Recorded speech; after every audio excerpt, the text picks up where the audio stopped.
PR পদ্ধতিতে নির্বাচন সহ ৫ দফা দাবিতে কুষ্টিয়ায় জামায়াতে ইসলামীর এই বিক্ষোভ মিছিল।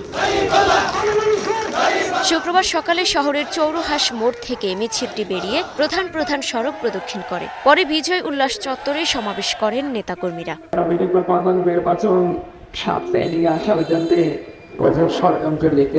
জুমার নামাজের পর নারায়ণগঞ্জ শহরের মিশনপাড়া এলাকা থেকে বিক্ষোভ মিছিল বের করেন জামায়াতের নেতাকর্মীরা। পরে একই জায়গায় সমাবেশ করেন তারা, তুলে ধরেন ৫ দফা দাবির কথা। বাংলাদেশের মানুষ ইসলামকে বিজয় করলে এদেশের মানুষ সুখে শান্তিতে জীবনযাপন করতে পারবে। অতীতে দিনগুলোতে ইসলাম না থাকার কারণে, কোরআন না থাকার কারণে, আমার ব্যক্তির সমাজ না থাকার কারণে, জাকাত ভিত্তিক সমাজ ব্যবস্থা না থাকার কারণে দেশের মানুষ নির্যাতিত হয়েছে, নিপীড়িত হয়েছে। একই দাবিতে বিক্ষোভ মিছিল ও সমাবেশ হয়েছে হবিগঞ্জেও।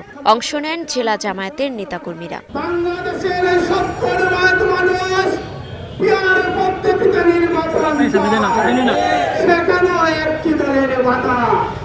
ওনারা শেখ হাসিনার মতো ফ্যাসিস্ট হতে চান।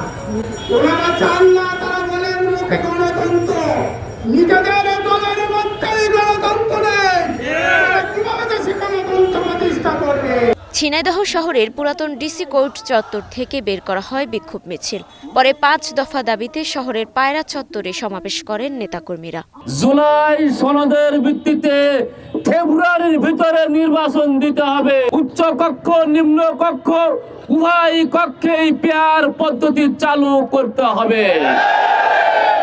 এছাড়া নীলফামারী সহ দেশের বিভিন্ন স্থানেও কেন্দ্রীয় কর্মসূচি পালন করেছেন দলের নেতাকর্মীরা।